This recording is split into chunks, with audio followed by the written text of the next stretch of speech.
Buenas tardes, sean todos bienvenidos a este nuevo acto del Instituto de Estudios CEUTIE, en el que vamos a celebrar de alguna manera los antecedentes de lo que es nuestra principal reunión, de todos los miembros del Instituto, que es nuestra asamblea anual. Esta tendrá lugar el sábado y, como saben ustedes, está circunscrita a los miembros del Instituto, pero siempre nos ha gustado ya desde hace alguna fecha intentar incorporar una visión más pública de la institución. Y entre esa visión más pública de la institución está realizar una serie de actos, conferencias, presentaciones de libros, en fin, en la cual los miembros del propio instituto puedan dar a conocer a la ciudadanía en general una parte del trabajo que desarrolla. Y en eso estamos precisamente. Hoy, mañana y pasado habrá una serie de conferencias, presentaciones de libros, etcétera, en la cual pues les vamos a intentar dar un panorama pues de la investigación que se lleva a cabo en el instituto. Concretamente hoy va a inaugurar esta ciclo de conferencias nuestro director, precisamente. Yo creo que nunca mejor elegido la persona para iniciar. Y además lo va a iniciar con un tema que a mí me parece especialmente arduo y especialmente interesante. Arduo porque va a intentar condensar en no sé cuántos minutos me ha dicho, 55 años de historia del instituto, y no va a ser fácil. Y sé que además conocen a José Antonio, es una persona muy concienzuda, y me consta porque lo he visto estos últimos días, y cada vez que lo veía siempre venía de consultar papeles, de volver a revisar fotos y tal. Y ahora acaba de amenazarnos con que tiene miles de fotografías. Pero vamos, tenemos. Pero bueno, que él ha recuperado miles de fotografías de la historia del instituto, y de las cuales ha hecho una selección que yo creo que va a ser algo importante, porque creo que en todas las instituciones tiene que haber un momento en el que uno se pare, piense lo que estamos haciendo y eche un vistazo al futuro. Y luego, en la segunda parte de esta misma jornada, se va a presentar algo que a mí me parece que es especialmente importante, y comprenderán que en mi caso, pues esta satisfacción es aún mayor. Es un número de la revista Transfretana que está dedicado a la gestión del patrimonio histórico, que ha coordinado Adolfo Hernández de la Fuente, y esta tarde nos van a presentar el volumen y nos van a dar cuenta de él. Pero bueno, eso será en la segunda parte de la tarde. Vamos ahora a lo que nos importa. El Instituto de Estudios tiene la institución cultural más longeva que existe en esta ciudad actualmente. Creo que es la institución que cuenta con mayor número de miembros de las más variadas disciplinas y especialidades, y eso me parece a mí que es un valor que hay que considerar. Miren, crear una institución es relativamente fácil. Casi solo hay que tener ganas. O sea, unas cuantas personas se unen, deciden que hay un tema en común y la ponen en marcha. Mantenerla 55 años le aseguro que es una proeza. Lo normal es que este tipo de instituciones, pues por la fuerza de las circunstancias, pues cueste mucho trabajo ponerla a funcionar, y ponerla a funcionar además de una manera que sea positiva, no solo para sus miembros, sino también para el resto de la sociedad. El Instituto de Estudios de UTI, a lo largo de estos 55 años, bueno, ahora lo contará José Antonio, ha hecho una innumerable cantidad de actividades, publicaciones, etcétera. Miren, hace 55 años, cuando alguien quería estudiar un tema, les digo, de la especialidad que a mí más me afecta, ¿no?, de historia de Ceuta, a veces era difícil encontrar siquiera bibliografía. O sea, encontrar un libro donde se hubiera abordado ese tema. Creo que después de la labor que ha llevado a cabo el instituto, lo que es difícil es escoger cuáles son los libros que vas a utilizar, porque es que hay muchísima variedad y muy amplia y de mucha calidad. Yo creo que eso es algo importante para los ceutíes. Y como digo, en nuestra sección, en la de Historia y Arqueología, podría decirlo exactamente igual en cualquiera de las otras secciones, que todas ellas han llevado a cabo una labor que es fundamental. Y luego hay una vocación siempre de servicio a la ciudadanía, de ser útiles a los demás. Por eso es por lo que se organizan estas jornadas, por eso es lo que nuestros compañeros de medio ambiente y ciencia, por ejemplo, organizan esas jornadas, de las cuales yo estoy encantado, que regularmente nos traen novedades que luego se convierten en primicia de la investigación a nivel nacional e internacional. Por eso es por lo que se hacen esas convocatorias de ayuda a la investigación, en las cuales intentamos fomentar que se estudie en nuestra ciudad. Quiero decir, es una labor que es muy amplia, muy variada, y que creo que es justo que nos paremos un minuto por lo menos a reflexionar en lo que es el instituto, lo que ha hecho y también lo que debe hacer. Y eso es lo que creo que nos va a preparar José Antonio. Y yo simplemente lo que quería decirle es que cuando uno va cumpliendo ya años, ve pasar muchas instituciones, ve pasar muchas iniciativas a lo largo de su vida, ve que muchas de ellas son muy interesantes y que sin embargo no cuajan. Y sin embargo el Instituto de Estudios Sociales ha tenido esa voluntad, ¿no? Diría yo, más que de otra manera, de sobreponerse a las dificultades y de continuar adelante. Y gracias a Dios, pues por eso estoy yo hablándole hoy aquí, 55 años después. Yo creo que es justo que reconozcamos ese mérito y que pensemos que si bien esto es algo muy consolidado, algo ya que tiene su base, en fin, que tiene su fundamento, le aseguro que destruir las cosas es absolutamente más sencillo que construirlas. Y lo que le pido a todos mis compañeros del instituto y a todas las personas que estén interesadas en esta institución es que sigamos poniendo ese esfuerzo. Como ustedes saben, nosotros ninguno cobramos por pertenecer al instituto ni nos pagan nada por esto. Que sigan poniendo esa voluntad, ese esfuerzo, ese trabajo que a lo largo de los últimos 55 años hemos puesto. Así que perdón, yo no quería hacer una introducción muy larga, pero es que es un tema que me toca de cerca y simplemente pues darle las gracias a José Antonio y cuando quieras puedes empezar a contarnos Muchas esos gracias. 55 años. Lo primero que hay que decir es que efectivamente la historia del Instituto de Estudios CEUTI está por escribir. Sencillamente esto es una ligera aproximación, solamente espero algún día poder escribirla. Es un compromiso que ya asumí con el cincuentenario, nos llegó la pandemia, hubo muchos problemas. Perdón, ¿ahora?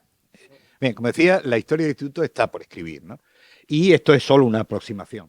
Yo hice un compromiso en el cincuentenario y de hecho empecé a hacer la documentación, pero bueno, llegó la pandemia, en fin, no se pudo realizar entonces. Está pendiente, tengo el compromiso de hacerlo. Tengo ahora un libro entre manos que en cuanto termine, va a ser mi obra predilecta, que es la de Darth Vader, como sabéis todos, llevo años trabajando en ese personaje, pero en cuanto este esté listo, que ya queda poco, o relativamente poco, la siguiente va a ser desde luego la historia del instituto. Además, en ese sentido tengo una larga tradición de hacer historia de las instituciones CEUTIES. Lo hice del Cuerpo de Bomberos, lo hice de la Cámara de Comercio, lo hice con la Escuela Universitaria y luego la Facultad de Humanidades. Ya tengo una larga tradición de historia de las instituciones CEUTIES, junto a otros muchos temas que a lo largo del tiempo he ido tratando, fundamentalmente porque voy a hacer lo que he hecho muchas veces lo que voy a hacer hoy, de telonero. ¿Por qué telonero? En principio estaba previsto que hubiera otro acto distinto al que estamos haciendo esta tarde, pero bueno, como nos pasa a veces, pues se nos cayó de la programación, porque las cosas pasan a veces y hay que responder. A mí me pasó en muchas ocasiones en el instituto, se caía algo y dice, oye, ¿por qué no preparas? Y yo rápidamente, pues es lo que he hecho. En apenas 6, 7 días me he pegado he leído los 55 años de documento del instituto, eso sí. También decirles una cosa, esto no es una historia institucional. Yo hablo como historiador, no como director del instituto. Voy a dar mis opiniones, por supuesto. Pero lo que sí les prometo es que cada uno de los datos han sido contrastados, que los 55 años de documentos han sido leídos y, por lo tanto, el aparato crítico es impecable. Las opiniones son mías y, por supuesto, debatibles, discutibles y bueno, pues vamos a empezar. Esta foto sí tiene una clara intención. Yo soy un gran enemigo del culto a la personalidad. Creo que ha sido uno de los grandes males de la humanidad y de las sociedades, ¿no? Pero hay hombres que merecen ser reconocidos. Y en este caso, si este instituto, me voy a emocionar casi, disculpad un momento que me emociono, si este instituto ha sobrevivido y es hoy como es en buena parte al esfuerzo, al trabajo de Simón Chamorro Moreno. También es verdad que no solo él, fue un hombre capaz de hacer grandes equipos de trabajo. Eso le caracterizó toda la etapa, una etapa larga de mandato en el instituto, casi 18 años de mandato en el instituto, y él supo impulsar, reunir los equipos y sacarlo adelante. Por lo tanto, este primer homenaje, si este instituto hoy es lo que es sin duda, en muy buena parte, gracias al trabajo de Simón Chamorro. Y una de las cosas que siento realmente es que hoy no puede estar aquí con nosotros para poder escuchar esta conferencia. En fin, avancemos. Bien, el IEF va a nacer en el tardofranquismo, exactamente el 4 de junio de 1969.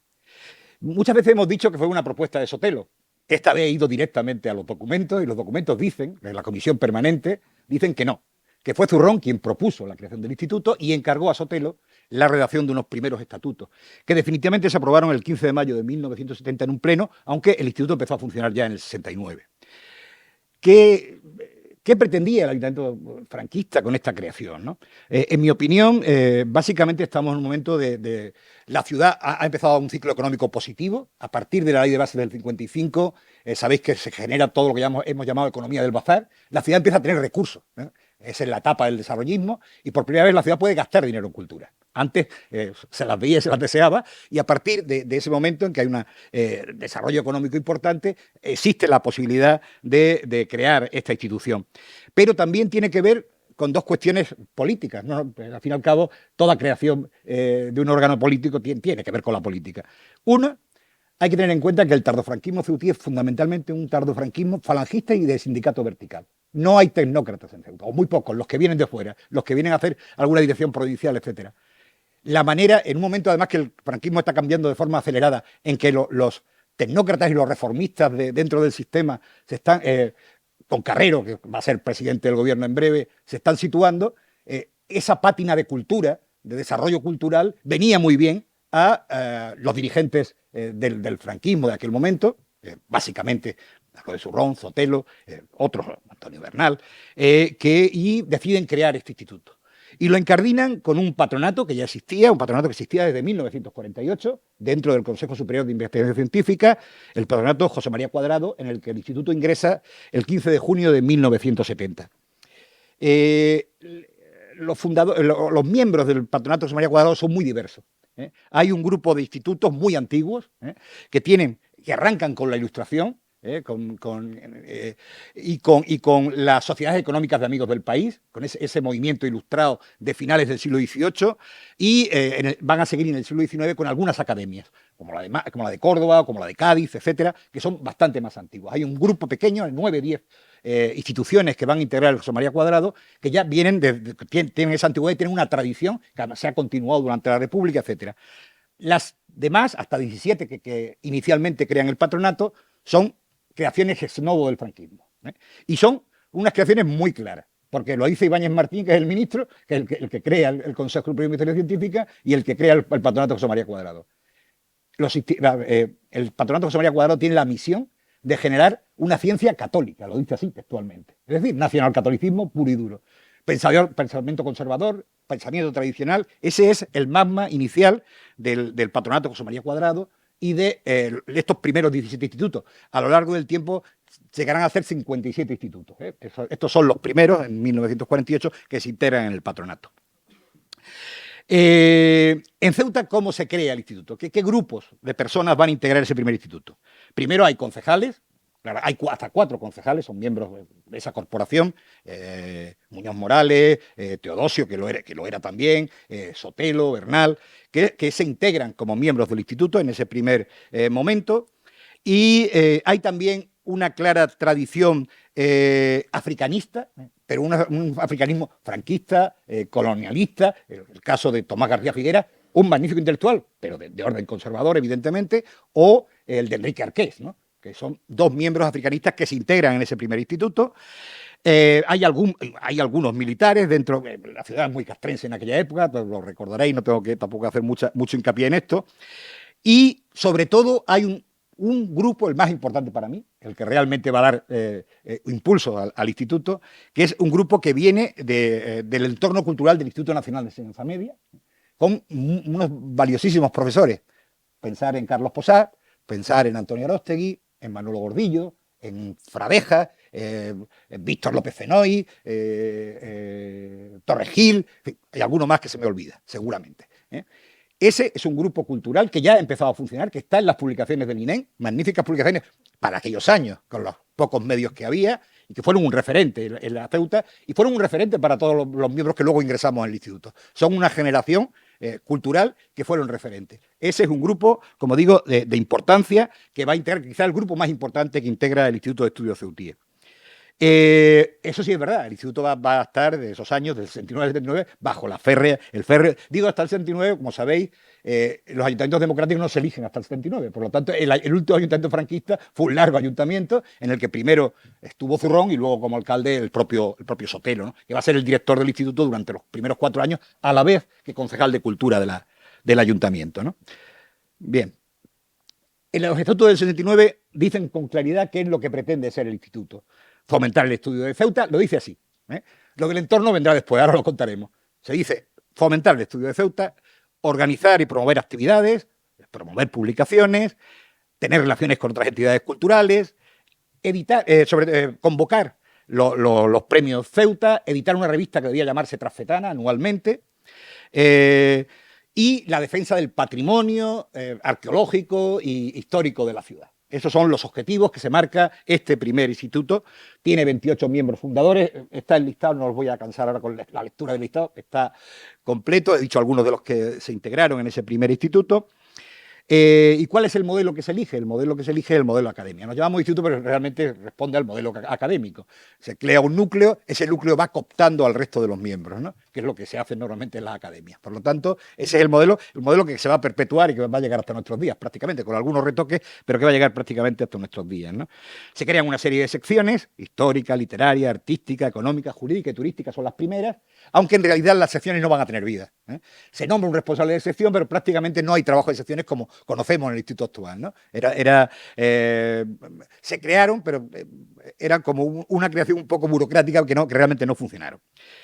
Se le adscribió además en aquel momento la sala de arqueología, básicamente los primeros objetos, y tal vemos ahí a Carlos Posada, ¿no? en una excavación de aquellos años con Sotelo, precisamente, o la sala arqueológica abajo. Como digo, fruto del trabajo de Posada, también por supuesto de María José Íñiguez, de Fernández Sotelo, del propio Simón, que será uno de los colaboradores de aquella época en la sala arqueológica. Se van recogiendo objetos y por fin se decide crear una sala arqueológica que se le asigna como misión de mantenimiento y tal al propio Instituto de Estudios Ceutíes. Y la otra gran misión es la convocatoria de los premios Ceuta, que en principio son bianuales y se van convocando pues, en los siguientes años, y de los que saldrán algunas primeras publicaciones. Bueno, ahora lo vamos a ir viendo. Bien, lo cierto es, por un lado, el balance de esos años, hay una escasa actividad cultural, es decir, hay pocas actividades presenciales. Fundamentalmente se generan en torno al entorno del Centro Hijos de Ceuta, es donde se celebran casi todas las actividades en aquellos años. Y hasta 1979, en esta primera etapa que he llamado del Instituto del Tardofranquismo, pues se editan 5 publicaciones que tienen que ver con los premios Ceuta. Esta es la primera. Si alguno no lo tiene, tenemos algunos ejemplares para que como sabéis, ha popularizado mundialmente nuestro presidente, que siempre recita algún poema de este primer libro bueno, primero, López Anglada ya tenía más libros, el primer libro editado en Ceuta, Los poemas a Ceuta, de Luis López Anglada, que fue el primer premio, uno de los primeros premios Ceuta. Se daban a investigación, a premio literario, a prensa, es decir, había una serie tampoco voy a cansar porque con los premiados y tal, algunos se inventará. Después una pequeña colección, era muy pequeñita, con unos folletitos, podemos decir, cuadernitos, que llegó a publicar 13 números de estudios históricos, hay muy diversos, allí ahora vemos quiénes publicaban. Uno de estudios sociales, y una que está encuadrada en lo que llamamos estudios geográficos, llamaban colección de estudios geográficos. Y luego las monografías de arqueología, que sí que fueron, las editaba la sala, pero la sala dependía del instituto, que fundamentalmente hizo una labor importante. Anticae, no sé, mi pronunciación latina no es muy buena, pero fundamentalmente impulsadas por Juan Bravo, como sabéis, un submarinista que se hizo autodidacta, que se hizo un gran experto. El instituto está lleno de cartas de prácticamente expertos de todo el mundo que le escriben a Juan Bravo pidiéndole información, pidiéndole consejos. Es digno de verse como una persona que era ebanista, que era un gran submarinista, se convirtió en un verdadero experto en la arqueología submarina, ¿no? Ánforas, anclas. Como digo, el instituto está lleno de esas cartas, podéis verlas y leerlas. 6 monografías y luego las de Fernando Sotelo, que tenían que ver con la cerámica hispano-musulmana. Esas monografías eran básicamente de los dos. y no sé si había alguna de Posac, creo que también había una de Carlos, pero no me hagáis mucho caso porque la memoria a veces me falla. Bien, para mí, es una opinión, para opiniones hay dos grandes libros de esa época. Uno, como digo, está en la mesa, en Los brazos del mar de López Anglada, en el terreno literario, y el otro es La geografía urbana de Gordillo, que no hemos bajado ninguna, que las tenemos y la tenemos. Primero, la inmensa mayoría de estos libros que voy a citar están disponibles de forma digital. Los podéis descargar o bien del instituto o bien de la propia biblioteca de la ciudad, que los tiene digitalizados casi todos y solo tenéis que hacer un clip en un momento dado para descargarlos, porque algunos ya están agotados, otros todavía tenemos ejemplares y se pueden ver. Como digo, y desde luego las publicaciones arqueológicas, para mí son lo mejor del trabajo, del fruto de ese momento del Instituto Tardofranquista, ¿no? El presupuesto fue muy modesto, claro, comparamos con las cantidades de hoy, ¿no? Osciló entre las 250.000 pesetas del primer año, que se empezó tarde, y fue a el máximo que se alcanzó en 1979 con 1.192.000 pesetas. Tener en cuenta que además entre un tercio y la mitad, dependiendo de los años, variaba, se dedicaba a los premios Ceuta, con lo cual el premio Ceuta absorbía una buena parte de la disponibilidad económica del instituto en aquellos años. ¿Qué autores publicaron en estos años? Bueno, ahí tenéis muchos de ellos, sus fotos y tal. Pues López Anglada, Pepe García Cosío, Teodosio Vargas Machuca, uno muy curioso, el general Chamorro. Hicimos uno de los 5 libros del Premio Ceuta que se publica. Es un libro que yo creo que en realidad fue un embolado, porque el libro no tiene en principio el escudo del instituto, aunque luego lo pagó el instituto y lo reconoció como publicación propia. Chamorro ganó uno de los premios de investigación de los Premios Ceuta y era un libro, bueno, pues podéis imaginar, 1808-1936, 2 situaciones históricas concordantes. 2 veces el pueblo español se levantó contra los extranjeros, contra los masones y los comunistas. Bien, es fácil de... El instituto hizo muy buenos libros, pero también hizo algunas cositas que tenían que ver más con la exaltación ideológica, política del franquismo, ¿no?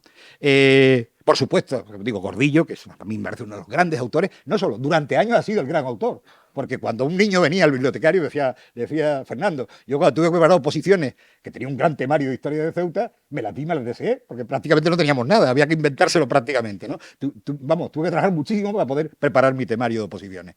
Pues los primeros años, cuando un niño venía a la biblioteca, el Gordillo y poco más. Esa es la realidad. Pero el Gordillo fue un gran libro para la época en que se escribió.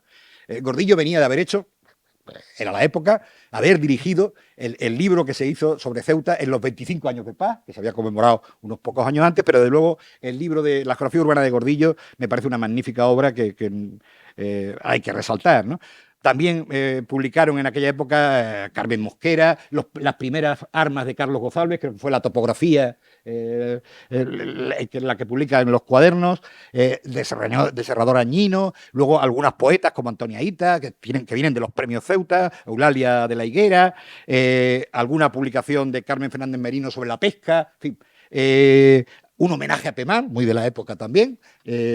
Y ahí vemos algunas fotografías de esa actividad, vemos a Gordillo, vemos a Antonio Bernal y a Teodosio, vemos y también os he puesto abajo los que son, hasta ahora, los 3 únicos miembros de honor de este instituto. El general el teniente general Serena Guiscafré, el teniente general Carlos Fernández Vallespín. Como veis, esa ligazón castrense era evidente. Y, por supuesto, el que era alcalde, el alcalde que creó el instituto, que es Zurrón, ¿no? José Zurrón. En total, pasan por los órganos de gobierno del instituto 18 miembros, del conjunto de los 28 miembros que entran, también porque prácticamente el instituto no funcionaba como ahora. El Consejo Rector era prácticamente un pleno. Eran pocos miembros, había muchos fuera de Ceuta en ese momento ya, con lo cual se podían reunir habitualmente sin mucho problema y prácticamente funcionaban en pleno, más que en comisiones o por la cortedad del número de miembros que existía, ¿no? Bien, seguimos. Voy a ir con esto mejor. Bien, a partir del 69, ¿qué sucede? Pues sucede que se acaban los ayuntamientos franquistas. En 69, el último va a ser Ricardo Muñoz, porque sucede a Sotelo, porque lo preparan para ser el candidato de la UCD, en definitiva, lo sucede en el último año, y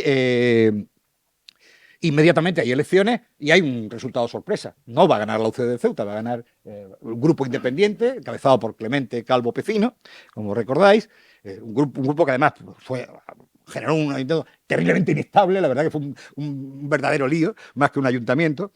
Y ese ayuntamiento ya no empieza a ver con mucho agrado al Instituto de Estudios Ceutíes. Por eso lo titulo Un instituto en busca de patronos. Porque los patronos anteriores, el ayuntamiento básicamente, pues ya empezaban a flojear y no tenían mucho interés en seguir financiando y en seguir apoyando al instituto que se había creado años antes. Por eso también lo titulo Un instituto en el limbo. Hay algunos años, si leéis las actas, leéis los escritos, cómo se piden recursos, sede, dinero, es constante, ¿no? Todas las actas del Consejo Rector, se llama entonces, el órgano de gobierno se llama Consejo Rector, no existía un Consejo Rector, pues no había patronato, dependía directamente de la Consejería de Cultura, no había un patronato, pues esa es la cantinera de todos los documentos, ¿no? Pidiendo, como digo, sede, personal, recursos, exigencias de defensa del patrimonio que estaba bastante poco cuidado, problemas de financiación, incumplimientos municipales en la aportación económica, broncas del interventor, porque en alguna ocasión, por ejemplo, los premios Ceuta de los últimos que se convocan, el instituto los convoca, pero no hay consignación presupuestaria. Entonces, al final tienen que improvisarla y el interventor les manda un escrito echando una bronca, como es normal en cualquier interventor, ¿no? ¿Usted cómo? Le hemos aprobado el gasto porque, en fin, pues no dejar mal a la ciudad, pero ustedes no. Esta es la situación. Hay un cierto momento de espejismo que parece que el instituto va a volver a tener un papel. Es la nueva alcaldía de Ricardo Muñoz, la UCD va a gobernar la última parte de ese primer ayuntamiento democrático y parece que el instituto vuelve a tener una cierta audiencia por parte del patrono, pero eso rápidamente decae porque en el año 82 gana una nueva fuerza política, el Partido Socialista Obrero Español, gana las elecciones municipales con Francisco Frais a la cabeza y tanto Pepe Montes, primer concejal de Cultura, como la que le sucede, Mari Carmen Castreño y Paco Frais tienen muy claro que el instituto debe dejar de existir. Esa es su primera, o por lo menos existir como existía, ¿no? Crearlo ex novo. Desde luego, el viejo instituto de los franquistas no era del agrado de los nuevos socialistas. Y tiene que ver, esto me vais a permitir, voy a ser crítico, porque yo creo que otra vez estamos con lo de... por eso esa foto, yo creo que ahí hubo un error, y creo que en este caso una persona que yo respeto mucho y con la que he discutido y peleado mucho, todo hay que decirlo, que es Antonio Bernal, se equivocó en una cosa. Estaba claro, él fue candidato a diputado del Partido Popular, fue presidente del Partido Popular, fue un opositor claro a los gobiernos, a los primeros ayuntamientos, y una ley no escrita que luego el instituto aprendió, y ya que aprendimos de esa etapa, siempre dice que el instituto debe ser independiente. Y un miembro muy valioso tiene todo el derecho del mundo a su militancia política, pero si va a ocupar una primera línea política, lo normal es dejar en ese momento el instituto y dejar que el instituto con los otros miembros siga adelante. Esto no se hizo. Y esto, luego, penalizó al instituto durante algunos años. Esto es una realidad incontestable, o por lo menos mi opinión, ¿no? Como otras personas pueden opinar otra cosa. He dicho con todo el respeto, por otro lado.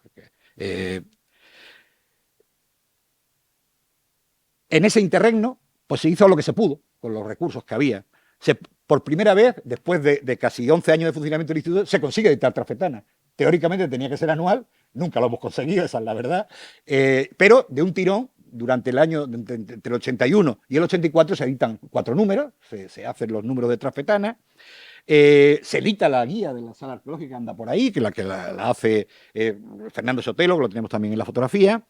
Se edita una antología de los premios Ceuta, la obra de Jarque, del doctor Acosta, el primer volumen, luego el segundo lo editará el ayuntamiento, la segunda parte del cuaderno de Correa, que era un cuaderno que ya T2 se había empezado en la etapa anterior, un librito sobre el comercio antiguo y los hallazgos submarinos de Maribel Fernández, la cartografía de Ceuta de Fernández Sotelo. Estas son las publicaciones que se van a hacer, ¿no? ¿Qué sucede? Que como el ayuntamiento no da bola, a través de uno de los miembros que está en la foto, Alberto Baeza, que tiene una gran relación, es un empresario importante de la ciudad, tiene una gran relación en la Caja de Ahorro, y el propio Sotelo, el propio Bernal, que es miembro del Consejo de Administración, muchas de las publicaciones que tenían origen en el instituto las va a editar la Caja de Ahorro, incluso va a reeditar algunas cosas del instituto gracias a ese partenariado que consiguen durante una etapa. Como el ayuntamiento no respondía, durante algún tiempo la Caja de Ahorro fue supliendo en colecciones libros que básicamente se habían estado fundamentalmente elaborando en el instituto o que eran reediciones del propio instituto, ¿no? Bien, en esta etapa van a ingresar 6 nuevos miembros, que algunos van a ser muy importantes para la historia de la institución. Ingresa Fernando Sotelo, había estado en el periodo anterior, pero era un colaborador. Colaboraba en la sala arqueológica. Cuando María José Íñiguez se marcha de Ceuta, que era la directora de la sala arqueológica, Fernández Sotelo entra en la dirección y entra en el instituto. Juan de Samargo, Juan de Sagún, que también entra en esos años, Rubín de Luna, que duró poco en el instituto, pero que es un periodista de la época que entró en ese momento, Simón Chamorro, Pepe Gutiérrez, dos miembros que sí tuvieron mucho tiempo en el instituto, fueron miembros de los órganos del gobierno de la entidad con posterioridad y que fueron muy importantes. Y nuestro presidente, Juan Vivas, que durante algunos años fue miembro del instituto, precisamente cuando pasó a primera unidad política, no solo, en este caso, que no había nunca dirigido órganos del instituto, pero abandonó el instituto en aquel momento, ¿no?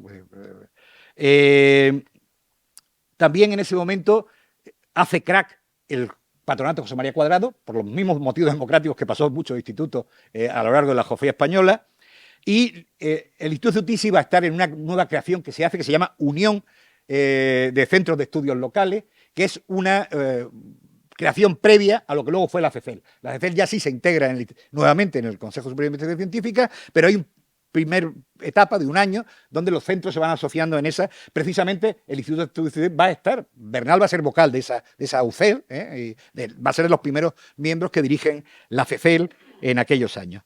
En estos años, de 80 a 85, los presupuestos se mueven entre 1 y 2 millones de pesetas. Los premios Ceuta absorben, por ejemplo, en el año 81 absorbieron 1.300.000, una parte muy importante de lo que percibía el instituto.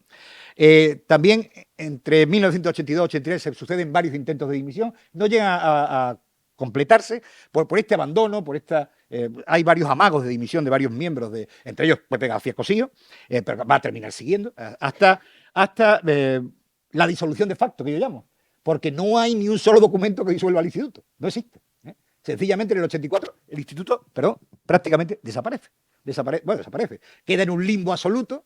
Ya no hay más escritos, lo único que aparecen en los documentos son algunos escritos de la concejala entonces de Cultura, María Carmen Castreño, que empieza a pedir a gente nueva que si quiere ser miembro en el año 85, ¿no? Eso, hay unos cuantos, no pasa nada más por una razón. Porque el 85 es el año de la quiebra del propio ayuntamiento. Fray, ¿sabes? Se le da un voto de censura, abandona el ayuntamiento. Hay un periodo muy convulso de la vida municipal. Llegamos a tener 2 alcaldes algún día, ¿no? Hasta 4, pues hasta 4. En fin, y hay un periodo largo ahí que llega hasta el 87. Hay nuevamente estabilidad en el ayuntamiento, en el que prácticamente teóricamente existe, pero no hay ninguna vida. No hay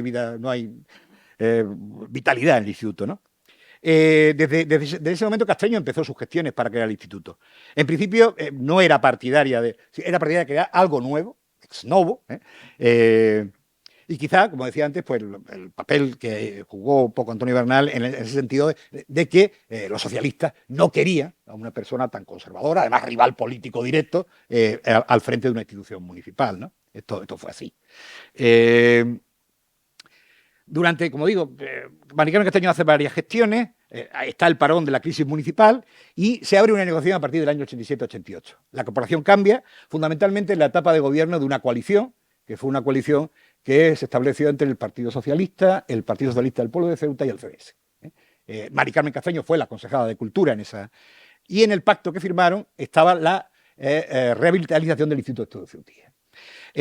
Ahí sí podemos, porque hay más personas en la sala que estuvieron en esa negociación. Está Rocío Valrivera, está José Luis Gómez Barceló, está Luciano Alcalá, que entonces, fundamentalmente hay un grupo que negocia, que es el grupo que se ha ido formando en los años anteriores en torno al Servicio de Archivos, Bibliotecas y Museos y a cuadernos del Archivo Municipal. Estas personas que he citado, estaba Luciano, Javier Arnay, aunque no era, pero también era de ese grupo. Es decir, son las personas que de alguna manera negocian con María Carmen Castreño y le ponemos porque ella en principio sigue con su idea de crear nuevamente el instituto y nosotros le pusimos una cuestión encima de la mesa. Por lo menos que este grupo no se iba a integrar si no se reconocía la legitimidad del pasado. Carlos Posar, Antonio Aróstegui, Gordillo no merecían sencillamente ser laminados, ser expulsados, con una brillante trayectoria en momentos muy difíciles, ¿no? En la cultura ceutí. Al final, esa posición de grupo cuajó. Mari Carmen Castreño entró por por uvas, conseguimos que eso fuera así y se crea, se refunda, en definitiva, el nuevo instituto a partir de 1989. Ellos se reservan, bueno, porque hasta que llega Juan Vivas, la verdad, que en general los gobiernos fueron muy controladores de los consejos rectores, con bastante intervención política. Ellos se reservan el derecho de nombrar los miembros y de nombrar la Junta Rectora, que se hizo por un acuerdo plenario. Y en ese acuerdo plenario, donde se integran 49 miembros, en ese momento, son 30, en el momento vamos a variar varias veces los estatutos, en ese momento son 30 miembros y correspondientes, son 49 miembros los que ingresan, y yo lo he intentado destripar por grupos, ¿no? Hay 19 miembros, son de los antiguos miembros, porque además al final se llegó al acuerdo de que se le ofrecía a todo el mundo y todo aquel miembro antiguo que quisiera seguir perteneciendo al instituto iba a pertenecer. Quedaron 19, fundamentalmente porque muchos ya vivían fuera, estaban alejados, y quedaron 19 miembros del antiguo instituto.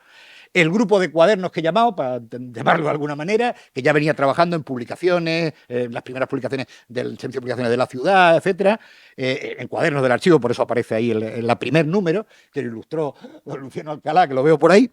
Lo que se hace es ese grupo de 7, el que yo he llamado grupo de Tetuán, los Gozalbes, porque desde Cuadernos del Archivo, por eso se llama Cuadernos del Archivo, había una gran admiración por la obra de Cuadernos de la Biblioteca de Tetuán, por la labor que Guillermo Gozalbes y sus hijos, Carlos y Enrique, habían hecho en Tetuán. De hecho, muchos miembros de aquella revista luego fueron correspondientes más adelante, como Joaquín Albarracín, Valvé, etcétera, etcétera. Pues ingresan estos tres, Guillermo, Carlos y Enrique ya habían colaborado con el instituto, pero no eran miembros, habían hecho alguna publicación. En el caso de Guillermo estaba fuera, porque desde luego el instituto tanto franquista no iba a aceptar que un Guillermo, como todos sabéis, una persona claramente de izquierdas y tal, fuera miembro del instituto. Hubo que esperar a la democracia y a esta refundación para que Guillermo pudiera muy justamente ser miembro del Instituto de Estudios Ceutíes, ¿no? El grupo de la escuela universitaria, recuerdo Garrido, recuerdo a Antonio Gros y alguno más. Y luego, pues, diversos investigadores, artistas. Bueno, Antonio San Martín podemos citarlo también, el grupo de la escuela, Garrido, Gros y San Martín eran entonces profesores de la escuela. También era Antonio un gran artista, sin duda. Y otros miembros que fueron entrando que tenían que ver con determinados, la fotografía y otros aspectos de la vida cultural de la ciudad, ¿no? Esa primera junta rectora, como digo, designada por parte de los políticos de la ciudad, la van a integrar, porque todos planteamos que un miembro de la vieja generación debía ser el director, todos pensamos en Juan Bravo, por su magnífica labor en la etapa anterior, y pensamos en Juan Bravo porque Carlos Posá, sabéis que residía fuera, con lo cual era bastante más difícil que pudiera ser el director. En aquella época ya Carlos residía fuera, y se dio que Juan Bravo fuera director, Carlos Posá vicedirector, y el resto de miembros, yo en concreto fui secretario, ya no me acuerdo la dirección exacta, pero Fernando Villada, Manolo Cámara y Rocío Valrivera fuimos la primera junta rectora de ese instituto en el año 89, que empezamos la andadura con esos. Pone ahí 46, pero está mal puesto, son 49. Debía ser inverso, 49 de los miembros que inician la andadura del instituto. Tenemos una dirección entre 1989 y 1997 de Juan Bravo. Hay un aspecto que sí me gustaría destacar. El nuevo instituto va a poner en valor una cosa que el anterior no había hecho. El anterior se había centrado mucho en la ciudad, en Ceuta, en Zumbrigo, con perdón, y el nuevo instituto primero habla del entorno. No se puede entender nuestra ciudad si no entendemos nuestro entorno, si no conocemos el estrecho, si no conocemos el protectorado de Marruecos, no podemos conocer la ciudad. No se puede estudiar la arqueología de la zona si solo nos centramos en Ceuta, no se puede. Esa fue una idea. Costó mucho, nuestros políticos de aquella época les parecía aquello una. Pero poco a poco el instituto fue forzando esa necesidad cultural, si queríamos realmente investigar, trabajar, conocer, de incorporar el entorno al trabajo del instituto y, por supuesto, la investigación. El primer instituto de los franquistas no investiga, publica, pero no investiga nada. El nuestro se puso como objetivo también financiar investigación, ¿no? Creo que son dos diferencias claras entre ese primer instituto tardofranquista y esta refundación del año 85-98. Se crean las primeras becas y ayudas internas a partir de 1989, muy modestas entonces, porque no teníamos mucho dinero, ¿no? Se empieza la construcción organizativa y administrativa, la verdad que tardamos mucho. Yo me acuerdo que nos teníamos que reunir en la recién estrenada Biblioteca Municipal de las Puertas del Campo, que la acabamos de abrir, y allí teníamos los archivos y tal. De hecho, me recordó Enrique el otro día que fui a mirar papeles de la época, dice, no, si los trajiste tú. Trajiste varias cajas, claro, porque teníamos allí el archivo de las reuniones y tal del instituto, estaba en la biblioteca, como yo era el secretario, estaba en la biblioteca. De hecho, el anterior instituto, que se ha visto alguna foto, se reunía en la sala de concejales, tampoco, no había sede. Se hace un primer acuerdo editorial con Algazara, algunos libros, esos dos que veis ahí, tienen que ver con ese acuerdo editorial con Algazara, los primeros libros que vamos publicando a partir de el de Mogataces de Arqués o el de la Ceuta hispano-portuguesa, los resultados de este periodo son, digamos, modestos, pero modestos porque hay que construir el instituto desde cero, prácticamente, ¿no? Entre 1992 y 1998 solo somos capaces de llevar adelante 27 publicaciones. Entre ellas algunas valiosas, Mascareñas, Pello Amondarain, los poemas de Arévalo, publicaciones de Sotelo, de Carlos y Enrique Gozalve, Anglada. Los primeros valiosos portugueses que primero van a ser becarios y luego miembros del instituto, los de Monbraga, que luego participarán en la historia de Ceuta también, 2 trafetanas monografías, bueno, las primeras ediciones bilingües en portugués, que es importante. El instituto ha publicado no solo en portugués, también en inglés y en alguna otra lengua, y empezamos esas ediciones bilingües, muy especialmente con esa trabazón portuguesa que el instituto ha tenido siempre, de la que hablaremos. Las 2 primeras jornadas de historia se hacen en ese periodo, las 2 primeras jornadas del mar, la primera semana cultural que acompaña a una Junta General, que fue la del 94, o 9 presentaciones de libros, ¿no?, en aquella época.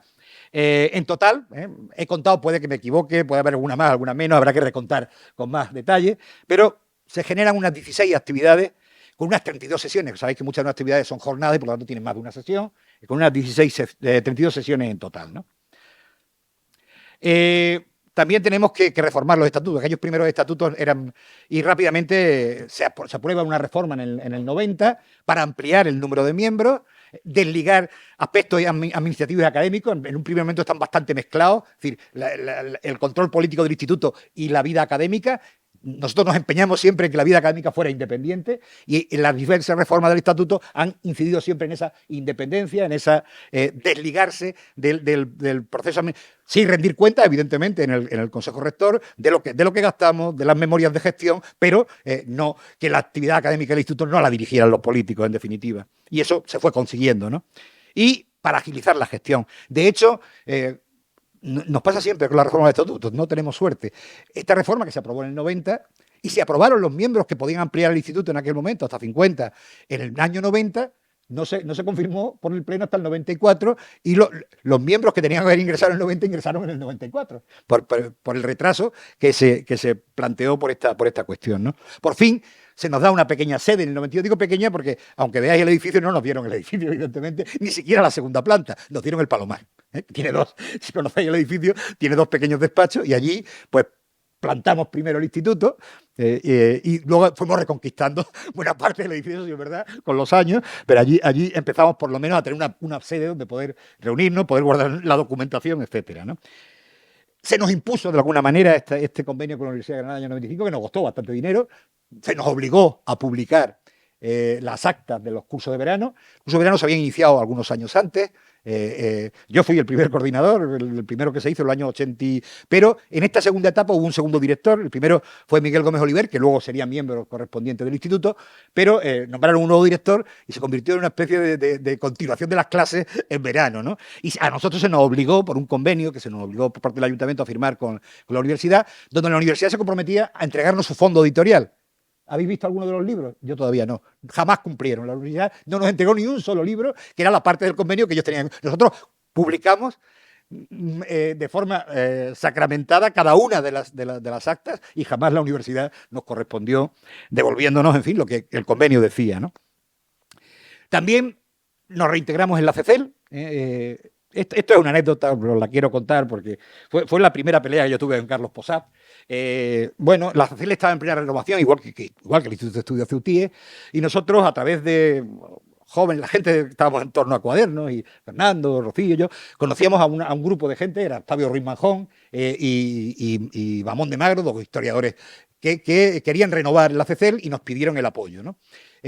También se presentaba Fradejas, que al final se retiró y fue Simón Díaz, que era el antiguo, que había sido ya presidente de la CECEL, presidente de la de Madrid, y Carlos quería, lógicamente, apoyar a Fradejas. Ya nosotros habíamos votado, Carlos no venía a algunas reuniones, pero vivía fuera, no venía a todas.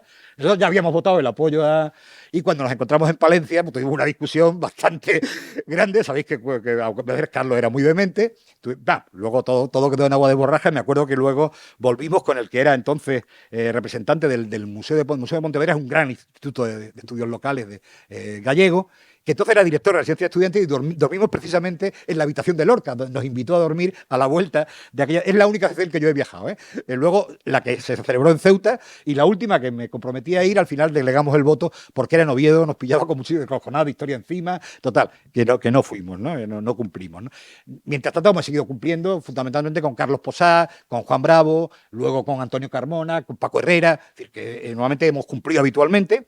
De hecho, conseguimos que la del 2012 se celebrara en Ceuta, ¿no? Bien, se empiezan con las ayudas a miembros para asistencia a congresos y asambleas, que se han seguido. Se empieza, como digo, de las becas a las publicaciones, porque había tan poco dinero que había años que teníamos que elegir entre becas y publicaciones. Hubo ahí unos equilibrios, algunos años dábamos más becas, otros años hacíamos más publicaciones. No había más remedio porque no había más recursos, ¿no? Una nueva reforma estatutaria que vuelve a ampliar a los 70 ya que somos en la actualidad, el número de los numerarios, y deja libre como el de los correspondientes, y un reglamento. No teníamos reglamento, se hace un reglamento que permita, pues, ordenar las sesiones de la institución. Se abre un debate sobre el modelo de instituto por parte de Barroso, entonces concejal de Cultura, consejero ya, porque ya estamos en la autonomía, en la ciudad autónoma. Proponen que nos convirtamos en sociedad mercantil. Bueno, hay varias propuestas posibles. Nosotros insistimos en el modelo del patronato, el del organismo autónomo, de la academia, y en ese perseveramos y en ese modelo seguimos, a pesar del debate que fue largo y se prolongó en varios consejos y reuniones. Se empiezan a hacer los primeros encargos por parte de la ciudad de asesoramiento al instituto y de participación del instituto en determinadas actividades públicas. Empezamos también a hacer una tarea que hemos hecho siempre, ya va a ser permanente el instituto, de recepción de investigadores de diversos tipos, de diversas partes del mundo y de muchos medios de comunicación. Recuerdo el último, Le Figaro, que estuvo por aquí y lo atendimos en el instituto, muchísimos, han sido muchísimos durante estos años. El instituto ha hecho, digamos, de introductor de embajadores a toda la persona que venía a conocer, a investigar, a trabajar en la ciudad, ¿no? Bien, yo no sé, porque no quiero... Ya me voy de tiempo. He empezado un poquito más tarde, pero todavía unos 15 o 20 minutitos. Bueno, me gustaría terminar, aunque sea muy abuela pluma. Sí, 40. Venga, pues entonces pues tengo todavía un poquito. Tenemos el periodo Carlos Posá, que hizo Juan Bravo, que hizo un primer amago de dimisión en el 94. No queda muy explicada. Existe el documento, lo he leído, pero se le debió convencer y Juan sigue por ese momento yo ya no estaba en la Junta Rectora. Empezamos a aplicar aquello que os dije. Es verdad que a mí me costó una discusión con Alberto Baeza, la recuerdo perfectamente, y yo entendí que Alberto Baeza tenía razón. Yo había decidido pasar a primera línea política, ser secretario general de una formación política, y en ese momento dimití en un pleno luego dimitió Rocío también, y además sindical y política, ¿no? Y durante muchos años pues fui un miembro más del instituto, participé en actividades culturales, pero dejé la dirección como debía ser y para marcar la independencia que el instituto tenía frente a y la pluralidad, ¿no? En ese sentido, pues por eso digo que lo conozco menos, porque me alejé y no estuve personalmente en la cuestión. Sí, es verdad que apoyé la candidatura de Antonio. Creo que hoy, visto el tiempo, me equivoqué, y lo digo con mucha pena, porque Antonio no solo era un gran intelectual, era un gran amigo, ¿no? Es decir, yo con Antonio tenía una gran confianza y era un gran amigo de muchos años, pero Antonio era un gran intelectual, pero tenía un cierto problema en el trabajo colegiado, era muy quisquilloso, vivía fuera y no estaba todo el periodo en Ceuta. Todo eso fue dificultando en la comunicación entre la Junta Rectora y Antonio, y al final duró muy poquito. Entre octubre y mayo del 98 se provocó una crisis que tuvimos que suplir con Carlos Posad, o que hubo que suplir con Carlos Posad. También en ese tiempo empezamos a salir fuera, fuimos con los libros portugueses a la Expo de Lisboa, de aquellos años, y por fin, en octubre del 98, Simón Chamorro es elegido director y se hace cargo de la gestión.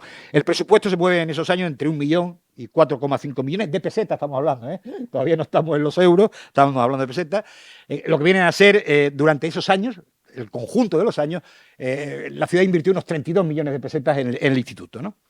Se dieron 19 becas, puede que alguna más, yo he contado 19, a lo mejor pues, habrá que repasarlo con más detalle, que importaron aproximadamente unos 3,8 millones de pesetas, pero empezaron a ser, y luego lo serán mucho más en el futuro, un importante caladero de captación de obras, de investigación, de publicaciones y de miembros. Muchos de nuestros becarios terminarán siendo miembros del Instituto de Estudios Ceutíes, ¿no? Fue un gran caladero de aportación de conocimiento, de valía al instituto a través de las becas. Yo creo que fueron muy bien aprovechadas en su conjunto, ¿no? Son años de preparación, de crecimiento, que van a permitir posteriormente la consolidación del instituto, a pesar de algunas crisis durante la etapa. Yo creo que se van forjando los elementos esenciales que el instituto ha respetado desde entonces: la pluralidad, la independencia, la cohesión entre sus miembros. Hay una cosa que está clara, por ejemplo, en principio los decanos no tienen voto en la Junta Rectora, porque no se lo eligen las secciones. No ha hecho falta. Yo creo que alguna vez hemos votado, pero muy rara vez.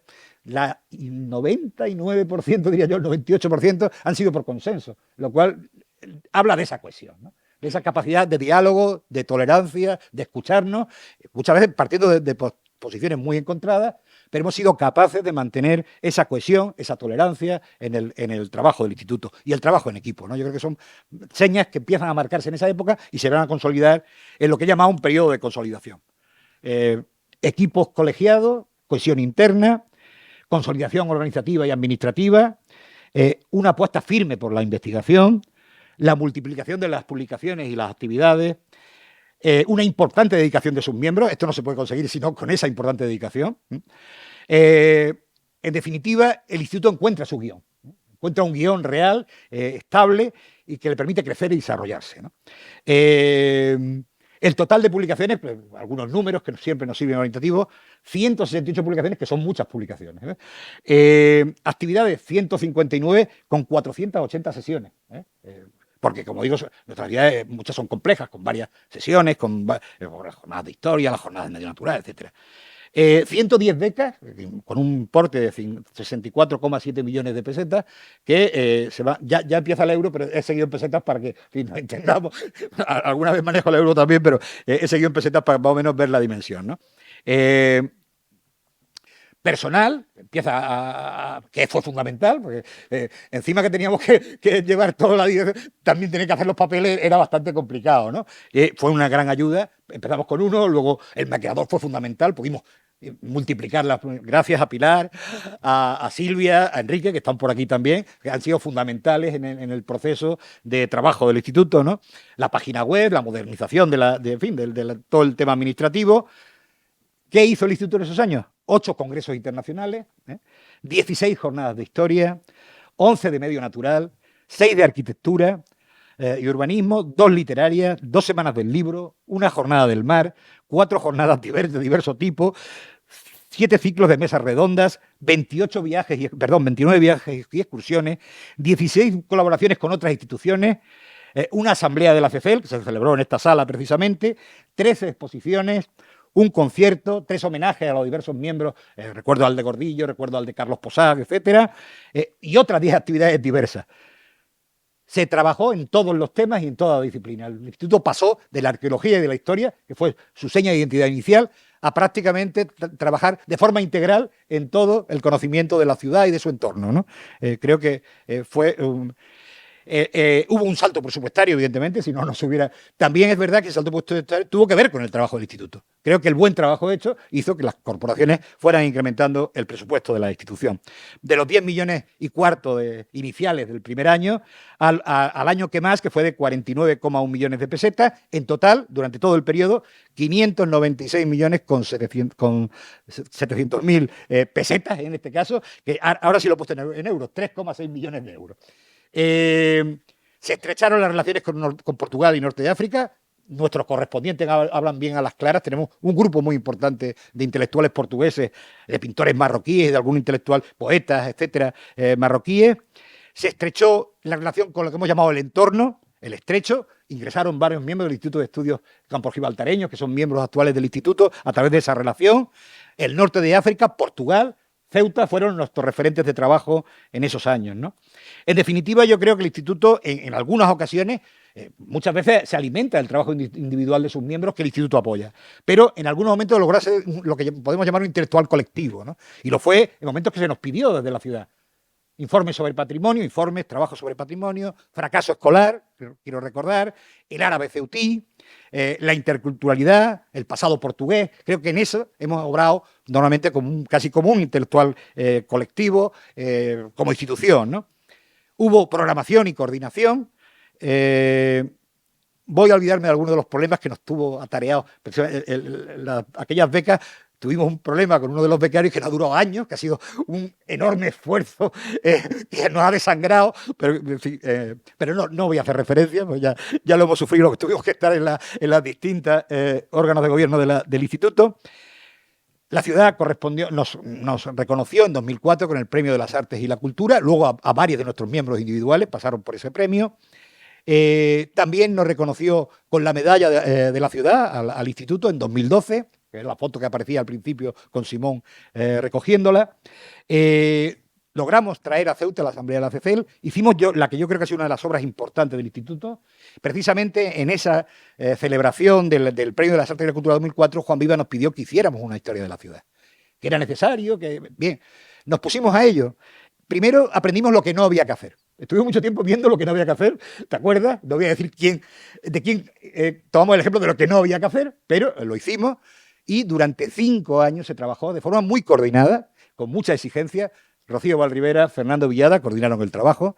Participamos prácticamente una gran cantidad de miembros en los capítulos, en los encartes. Simón hizo el medio natural, me acuerdo perfectamente. En fin, yo creo que fue una gran obra colectiva del instituto que marcó un hito en la historia. Recuerdo una magnífica presentación en Madrid, en la Biblioteca Nacional, que no solo llenamos el salón, hubo que poner pantallas en la sala exterior porque desbordamos. La entonces directora de Actividades Culturales de la Biblioteca, luego directora de la biblioteca, Ana de Santos, que se acaba de jubilar precisamente, nos dijo: jamás había visto esta institución tan llena en un acto cultural. Esa es la verdad. Nos fuimos a cenar después, José Luis, Fernando, Rocío, en fin, para mí fue una de las grandes noches del instituto, aquella presentación que se hizo también en Fitur, pero la de la Biblioteca Nacional fue una presentación magnífica, ¿no? que recordaremos todos, ¿no? Los congresos de intelectualidad han sido 7. Bueno, en ese periodo fueron 6, pero precisamente ayer salió por fin la edición del 7º, están las actas ya, que ha sido el último acto de servicio de nuestra Junta Rectora antes de la próxima Junta Rectora. Los congresos de Al-Idrisi, parte en Portugal, parte en Ceuta. Por supuesto, el Congreso de la Expansión Portuguesa, que fue un gran congreso, aunque ahí sí tuvimos una mala noticia. Debía haberlo inaugurado Simón aquel día. Al final tuve que improvisar porque me llamaste como decano de la sección de Historia para inaugurarlo, porque Simón ya no podía hacerlo. Empezó con su enfermedad, que desde luego ha sido uno de los grandes desgracias de este instituto, ¿no? Yo, una de las cosas que más lamento, por un Simón todavía muy joven, con gran capacidad de impulso y de creatividad, que tuvo que dejar el instituto, y en ese congreso, que fue una gran celebración congresual, pero que nos empezó a dar esa triste noticia de la incapacidad de Simón, ¿no? Bueno, publicaciones, es que son tantas que no los Ballesteros, Adolfo Hernández, Darío Bernal, Pepe Ramos, temas de la Cabililla, la literatura con la Casa de los Dragones, López Anglada, las actas de todas las jornadas, que son muchísimas, los de Fernando Villada y José Manuelita, publicaciones de Fernando Sotelo, la tesis de Manolo Cámara, que ya la hemos visto por ahí antes, las historias de las que coparticipamos de la Cámara y de la Facultad de Humanidades, el libro de Bertucci, el color de las obras de María Jesús Fuentes, las obras de fortificaciones de Ruiz Oliva. Es que no me quiero olvidar a nadie, pero alguno se quedará sin mentar.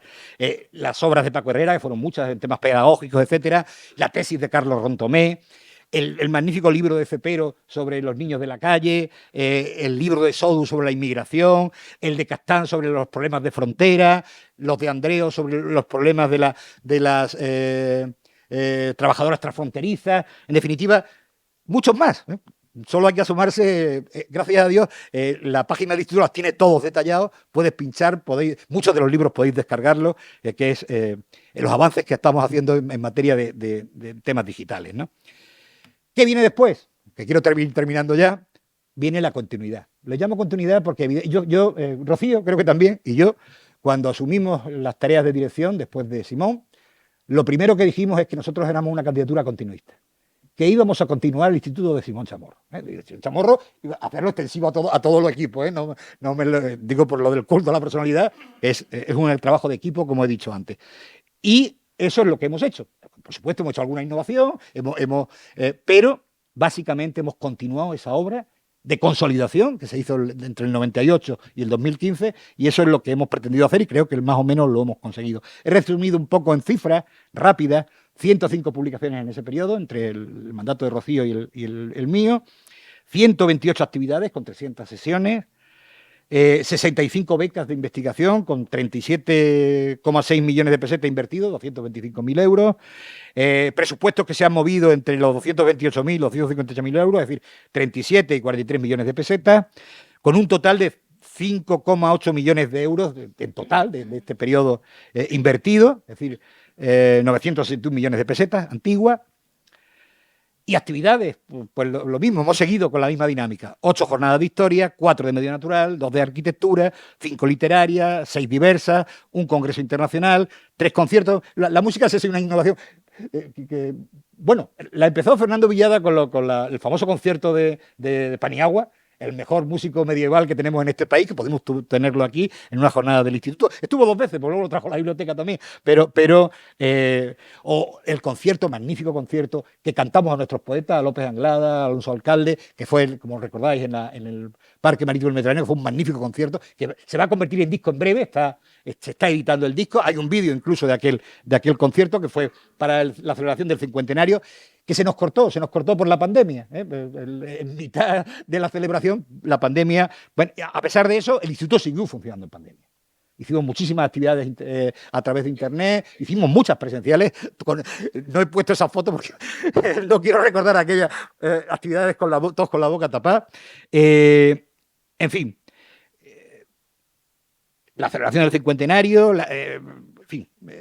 He destacado algunas cosas, las jornadas de economía, la fotografía de la naturaleza, el Al-Ándalus en RECA, ya os comentábamos, las actividades sobre el plan general, la semana de la arquitectura que hemos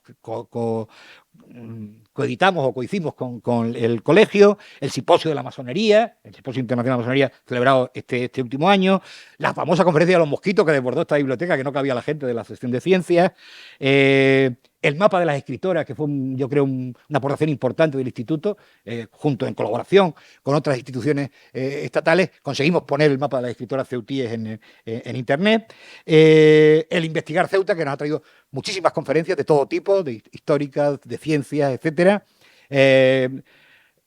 jornadas sobre el turismo.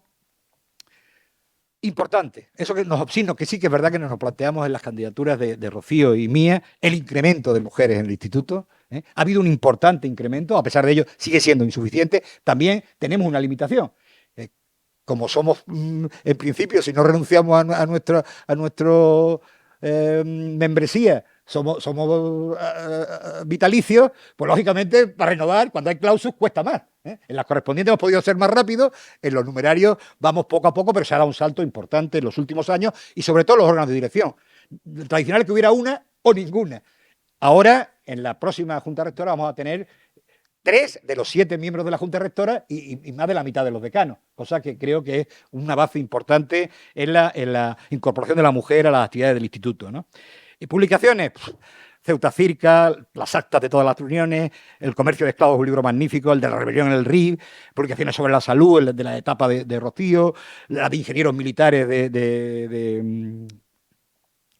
de Ruiz Oliva, publicaciones de José Mari Campos y muchas actividades de ciencias sociales, la guía de la pesca, que fue un éxito total, la edición de ese libro en la etapa de Rocío, los libros sobre la autonomía, fundamentalmente trabajados por Adolfo, el libro de Yevala, que reeditamos, que creo que fue un magnífico libro, los hospitales en Ceuta, Los honores olvidados, el libro de las cartas de Noir, que a mí me pareció también un libro magnífico que presentamos en las últimas jornadas de historia, que lo hemos hecho en coedición.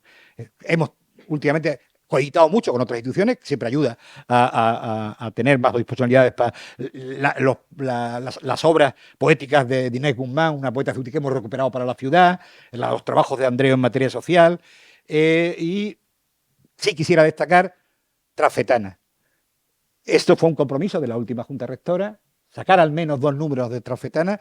Fundamentalmente hay que reconocer el trabajo de Adolfo Hernández, que los ha coordinado, se ha pegado un trabajazo espectacular, el de estrategias para el futuro de Ceuta, el que se va a presentar esta tarde.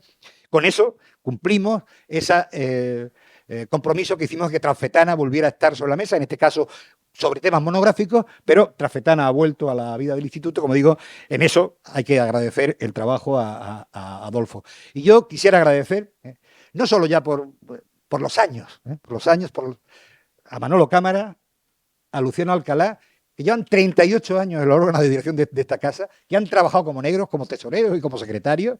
Sin ellos hubiera sido imposible. Y yo quiero hacer un especial reconocimiento. Perdonadme los demás. También me gustaría reconocer la labor de José María Campos en temas de economía, de sociedad, etcétera, que ha sido también fundamental. La labor de los decanos, María Jesús, José Luis, que han hecho también un trabajo magnífico. La labor, no es que no me quiero dejar a nadie, nuestro vocal de investigación. Javi es un seguro de vida para cualquier director. Yo he tenido la suerte de tener un enorme equipo. Ese equipo es el que ha hecho el trabajo. Yo lo único que he estado dinamizando, impulsando y he hecho poquitas cosas. Soy el loro tonto, que se diría en la cuestión. Pero yo me siento orgulloso de ese equipo de trabajo, que es el que realmente ha sacado adelante a este instituto y que espero que sigan muchos años trabajando con nosotros. Muchos de ellos van a seguir, evidentemente. Un resumen muy global de todo. Pequeñas cifras y ya nos vamos. Ya termino y les dejo de molestar. 337 publicaciones a lo largo de una media de 6,1, una media engañosa, porque fundamentalmente se aceleraron a partir del 98, que la media es muy superior al 6,1. Actividades, 319 en total, 5,8 también es engañosa. Se aceleraron mucho a partir del 98. Sesiones, 828 sesiones ha hecho en total de sus actividades, casi 15 de media. Becas, 194. 3 y pico por año, no, que en realidad son 5 porque las becas empiezan en los años 89, por lo tanto son 35 años los que llevamos otorgando becas. Presupuestos en total han sido 1.600 millones de pesetas, 29 millones de media de pesetas por año, 9,6 millones de euros, dicho en euros, pero hay que decir una cosa, y creo que es justo decirlo y reivindicarlo. Somos la entidad de esta ciudad, el patronato, que recibe 10 veces menos que cualquier sociedad, empresa o patronato de esta ciudad, en presupuesto. 10 veces menos que cualquiera. Con eso se ha hecho como poco, y a veces quizás menos. Con eso se ha hecho un trabajo ingente. Es decir, hacer mucho con poco, ese quiere ser el resumen de esta conferencia. Un intenso trabajo de sus miembros, gratuito, generoso, entregado, y una alta rentabilidad en la inversión. Si la ciudad ha invertido bien algún dinero en estos últimos, por lo menos 35 años, os aseguro que esa inversión ha sido la del Instituto de Estudios Ceutíes, que se ha devuelto con creces, 1000 por 1. Muchas gracias.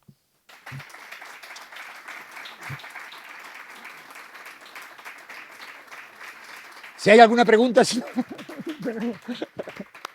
queréis alguna pregunta, alguna, lógicamente habrá otras opiniones, a lo mejor las que yo he expresado, algunas no se comparten, ¿no? Porque, como digo, actuaba como historiador, no como director del instituto, sino como intelectual que reflexiono sobre esta institución, ¿no? Bueno, no sé si hay alguna pregunta, alguna cosa. Yo quería pedir un comentario al hilo. Yo disculpa por la selección de la foto, la he tenido que hacer esta mañana porque no he tenido tiempo material, faltan muchas, me hubiera gustado incorporar a mucha más gente, pero ha sido prácticamente imposible. Hay miles. La selección es bastante ardua, esperemos que si hacemos el libro podamos hacer una selección mucho más completa de las fotografías. Bueno, agradecerte el resumen que has hecho y solamente una reflexión. A mí me gusta mucho el tema este de los números, me parece que es muy objetivo. Al final te da una idea bastante clara de por dónde van los tiros, pero hay aspectos que los números no reflejan. Y hay un aspecto intangible que a mí me gustaría destacar. Y como es algo en lo que he vivido, pues me tengo que referir a anécdotas que que me han ocurrido a mí. Hay una parte que no se refleja en esa cifra, que es la siguiente. ¿Cuántas y cuántas reuniones, cuántos y cuántos foros nos hemos encontrado con que había miembros del Instituto de Estudios Ceutíes correspondientes, ¿no?, que nos abrían las puertas, que eran representantes, que tenían voz de esta ciudad? Yo recuerdo una con concreto con Paco Oda en una reunión sobre el estrecho, que resulta que invitan a alguien del instituto y invitan a Paco Oda. Paco Oda es miembro del instituto también. Que luego estuvo Y aquí, entonces, al final, claro, lo que había era una voz directa de la ciudad, y eso a veces de Ceuta no lo consigue habitualmente, que se conozcan los problemas de los que se viven realmente. Y creo que el instituto ha servido de embajador, de llave de entrada en muchos sitios que de otra manera difícilmente podríamos haber entrado. Y eso me parece que es una labor importante. Y luego, para conocimiento de los que no estéis en el instituto o los que no viváis la vida día a día, contaros que los presupuestos de los que hablaba José Antonio son con los gastos de personal incluidos. Ah, claro. El capítulo 1 se lleva una importante cantidad que no podemos reflejar en actividades, pero simplemente era eso. Muchas gracias por el esfuerzo. Sí, no, yo decirle a Fernando que efectivamente las cosas cualitativas son tan importantes como las cuantitativas, pero es verdad que los números a veces dejan una imagen clara de lo que se ha hecho, ¿no? Porque además tenemos que responder a lo que se nos ha dado, al dinero que se nos confió. Y efectivamente, perdonadme que no lo he dicho en toda lo daba por supuesto, prácticamente desde que tenemos personal, la mitad o más de la mitad a veces significa el pago de las nóminas de nuestro personal. Operamos con lo demás, claro. Si tenemos en cuenta eso, pues aproximadamente las becas, que parece que solo eran el 10%, no, las becas suelen ser casi el 25% del gasto del instituto, del gasto que tenemos operativo, para publicaciones, para actividad real, ¿no?, para gastos de funcionamiento, en definitiva. El de personal está ahí y a veces importa la mitad y a veces algo más de la mitad de los ingresos del instituto. Pero bueno, gracias a tener ese personal y la estructura y la sede y todos los gastos que conlleva una estructura, podemos tener esta actividad, ¿no? En ese sentido está bien gastado, sin duda. Pues nada más. Bueno, Manolo.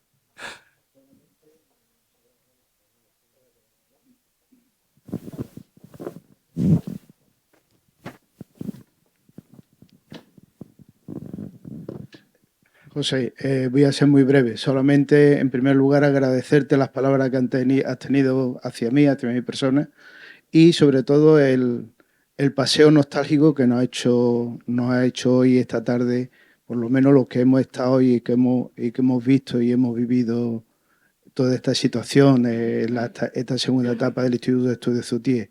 Y ya también como colofón, y ampliando lo que ha dicho del dinero, es decir, a los miembros del Instituto de Estudios Ceutíes y también a los de la Junta, en fin, a todos en general, el instituto no siempre nos ha costado dinero. Muchas veces hemos tenido que pagar nuestros viajes de nuestro bolsillo. Sí, pero tampoco íbamos a...